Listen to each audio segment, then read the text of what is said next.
भाई विश्नाराम की हत्या हुई और उसको लेकर के लगातार 4 दिन तक धरना चला। और धरने के बाद में पूरी जो संघर्ष समिति बनाई गई थी समाज के द्वारा पूरे बालोतरा और बालोतरा जिले के सभी लोगों ने मिल करके जो संघर्ष समिति बनाई थी, उस संघर्ष समिति के वार्ता के बाद में सहमति बनने के बाद में जो धरना उठाया गया, और उस धरना उठाने के बाद में कुछ लोगों द्वारा एक कुछ कंफ्यूजन क्रिएट किया गया। उस कंफ्यूजन को दूर करने के लिए आज हम लोग यहाँ पर प्रेस वार्ता कर रहे हैं। तो मैं आपको सबसे पहले तो ये बताना चाहता हूँ कि जो संघर्ष समिति बनाई थी, वो संघर्ष समिति पूरे समाज के लोगों ने, सर्व समाज के लोगों ने मिलकर के बनाई।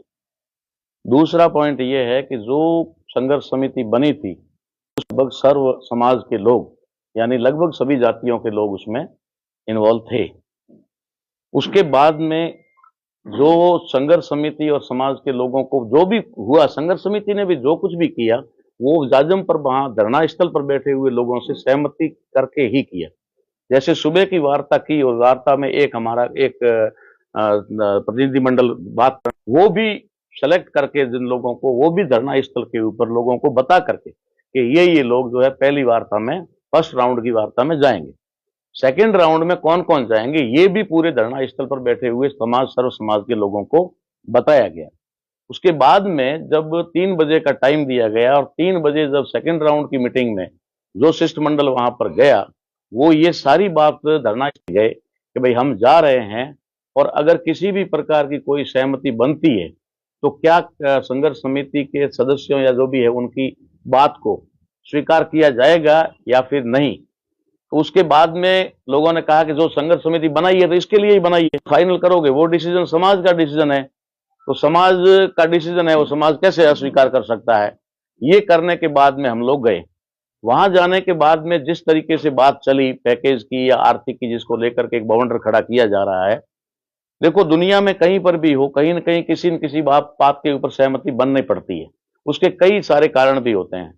हम लोगों ने ये सोचा कि वहां पर किसी भी प्रकार की कोई हवाई घोषणा हो, 1 करोड़ की हो जाए, चाहे 50 लाख की हो जाए, ऐसी कोई बाद में चूंकि पहले की घोषणाओं की तरह वो वास्तव में हवा में उड़ जाए। इसमें बहुत सारे उदाहरण आप लोगों के सामने हैं कि वहां घोषणाएं हुई, लेकिन वो 1 पैसा भी वो पीड़ित परिवारों को नहीं मिला।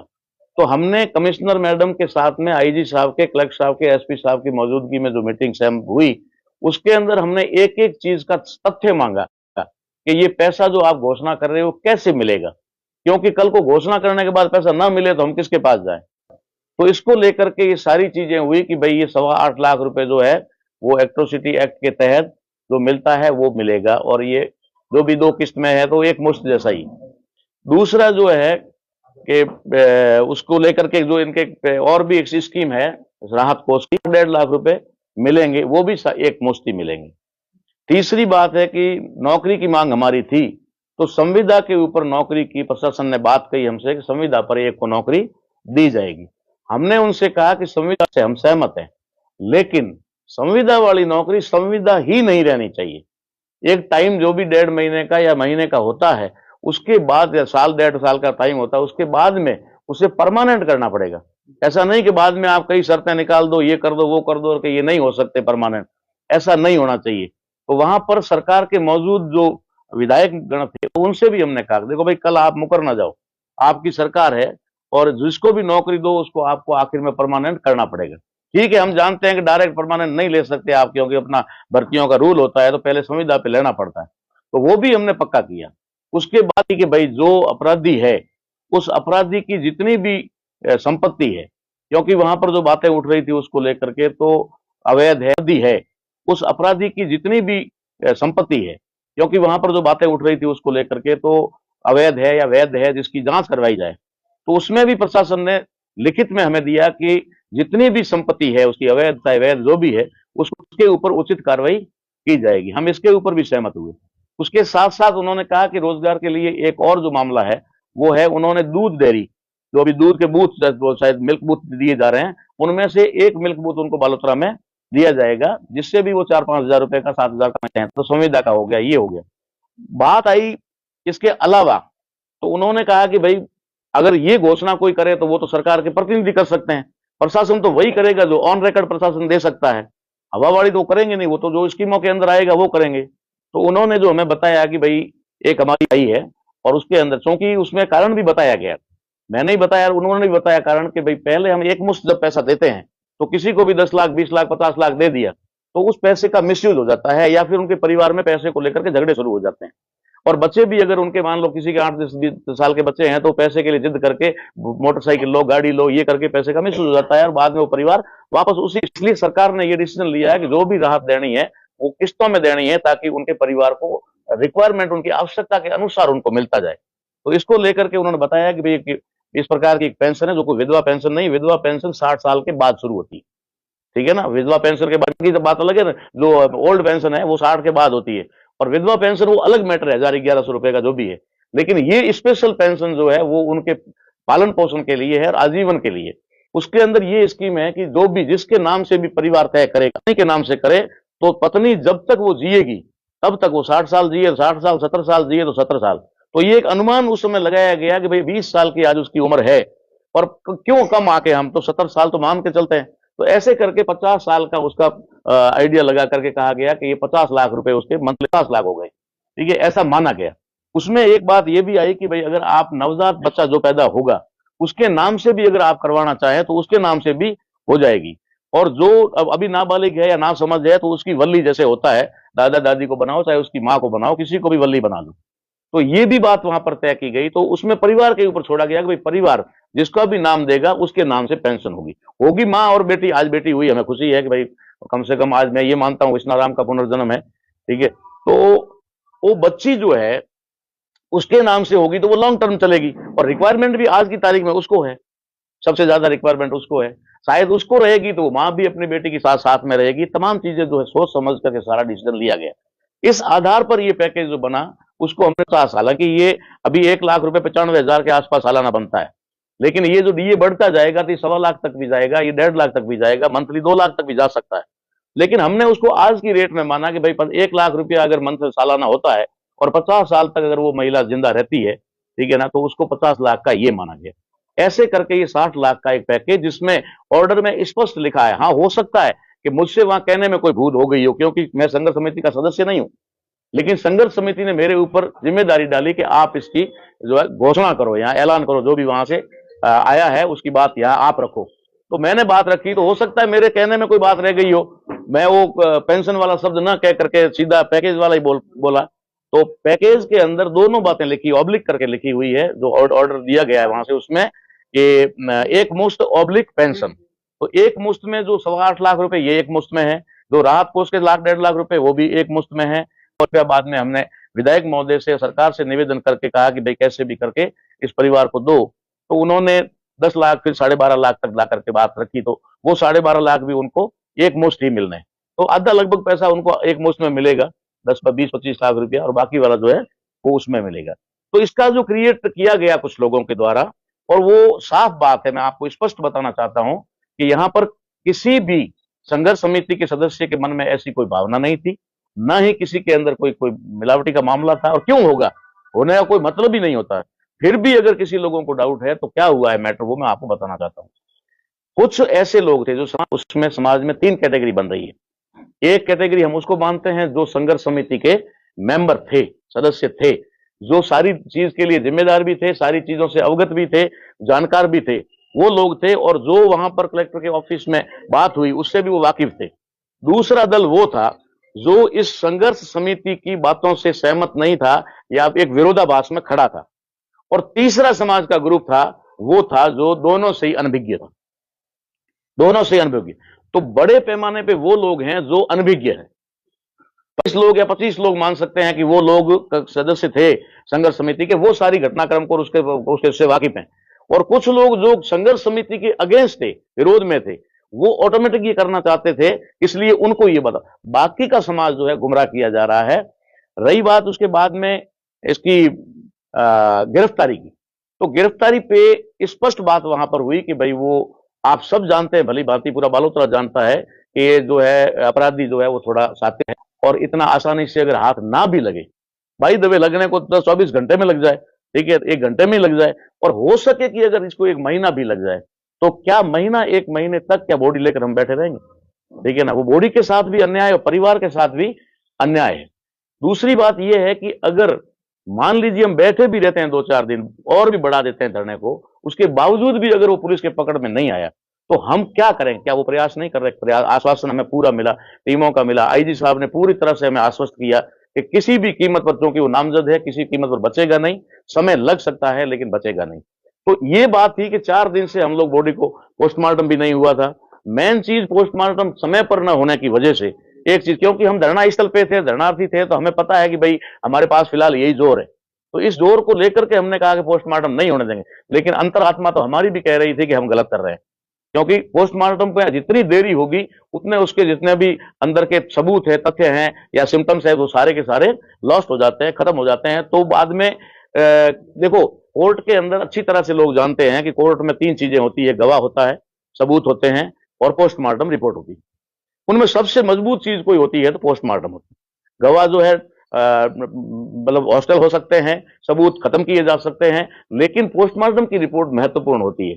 और उसको बचाने के लिए हमने ये डिसीजन लिया कि कहीं ऐसा ना हो कि हम अपनी होशियारी करें या ज्यादा कुछ जिद से पीड़ित को भी न्याय ना मिले और उसके परिवार को भी न्याय ना मिले, और कहीं ना कहीं किसी न किसी लूज पॉइंट की वजह से फिर से वो साथी अपराधी बच जाए और फिर किसी को नुकसान पहुंचाए। इन तमाम चीजों का मद्देनजर रखते हुए, ध्यान में रखते हुए ये डिसीजन लिया गया। कुछ लोग इसको गलत कह रहे हैं तो हमने उसको, हमारा कोई ऑब्जेक्शन नहीं है, कह सकते हैं, उनका अधिकार है कहने का। हो सकता है उनके समझ में ना आया हो, या फिर कहते हैं ना कि जानबूझ के कर रहे हैं, तो उनकी मर्जी भले करें।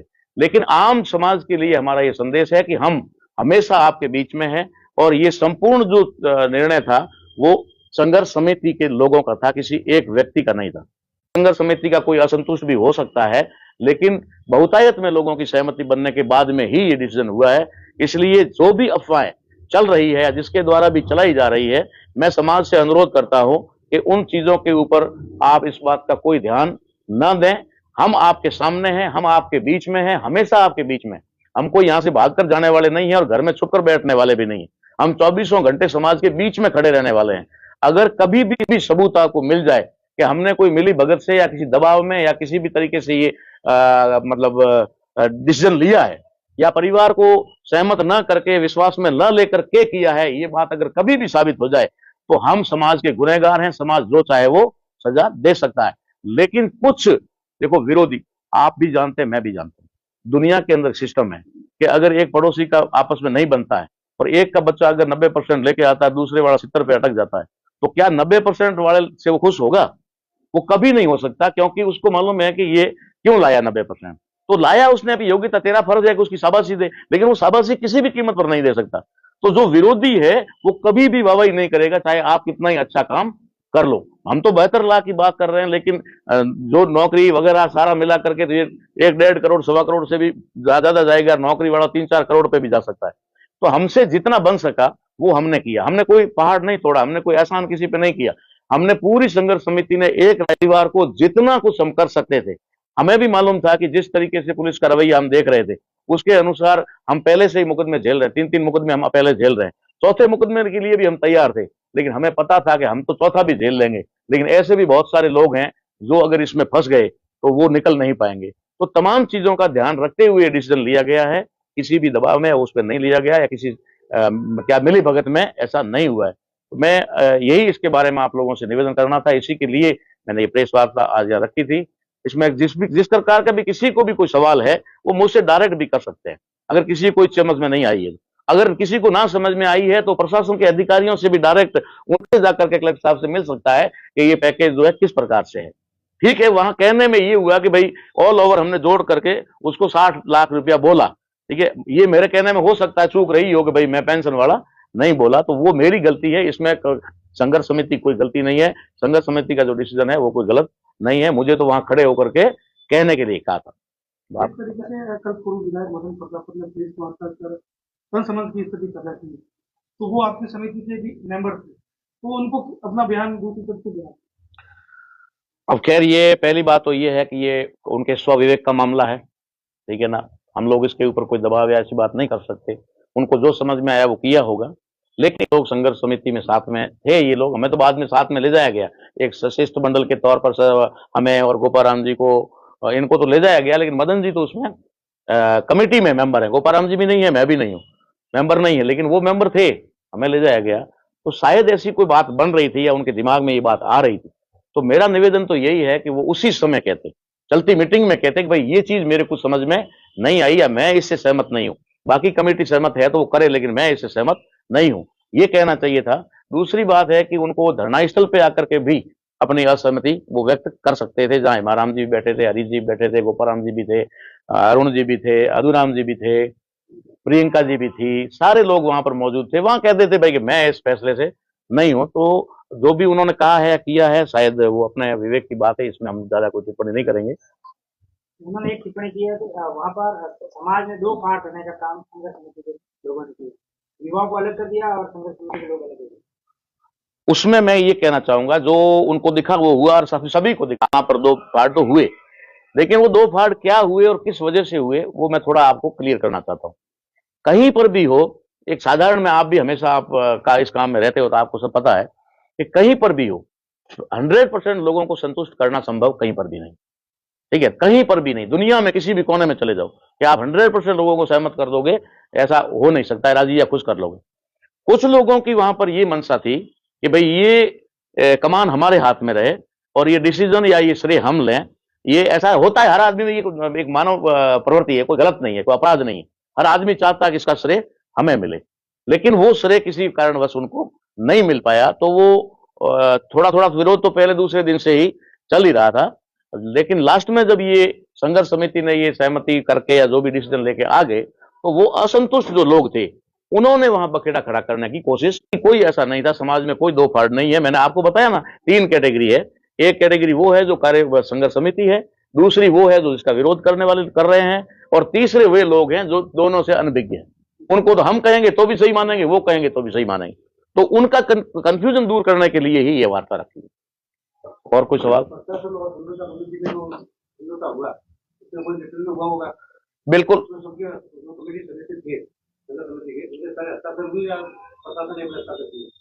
नहीं, उसमें जो वहां पर मौजूद थे, क्योंकि ये मामला जो हुआ वो लास्ट में होते हैं साइन सबसे लास्ट में मेरे साइन हुए। मैं नहीं था तो भी कहा कि आप भी कर दो, ठीक है। उससे पहले इन सबके साइन हुए, परिवार के लोगों के भी साइन हुए। उसमें कुछ लोग कमेटी के हैं जो उस समय मौजूद नहीं थे या फिर इधर उधर हो गए थे, उनके साइन हाँ हाँ है, बिल्कुल है।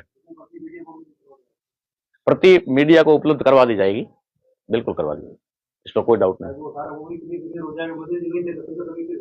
हाँ नहीं, मदन जी ने नहीं किए, मदन जी नहीं। कमेटी में नाम था और वो हमारे सेकंड राउंड की दौर में साथ में थे। हाँ, अन्य सदस्य थे जिनके भी है, उनके साइन है जो मौजूद थे। हाँ हाँ, वो तो क्लियर है, उसमें लिखा हुआ पड़ा, कोई बात नहीं। हाँ, पहली बात तो मुझे कि ये प्रेस कॉन्फ्रेंस कभी मैं तो नहीं, तो मुझे आता नहीं, मेरे को ऐसा नहीं, और मुझे करना भी नहीं चाहिए, क्योंकि अभी मेरे घर में तो दुख की घड़ी है और मुझे यहाँ आना भी नहीं चाहिए था। और जो ये तो वो एक दूसरे लोग टिकट टिप्पणी कर रहे हैं तो ये नहीं करना चाहिए, निवेदन रहेगा मेरा। क्योंकि जो धरना स्थल था वहाँ पर समिति बनी हुई थी, तो सभी ने विश्वास में लेकर वो समिति बनाई थी, तो सबको उसके ऊपर विश्वास करना चाहिए था। अगर उसने की तो मैं तो उससे जो निर्णय लिया उसके ऊपर अपनी मन मर्जी से मैंने वो साइन किए। और बाकी मेरे ऊपर, मैं तो किसी के ऊपर टिप्पणी नहीं करना चाहता हूँ, क्योंकि मेरे लिए तो सब सर्वोपरि है।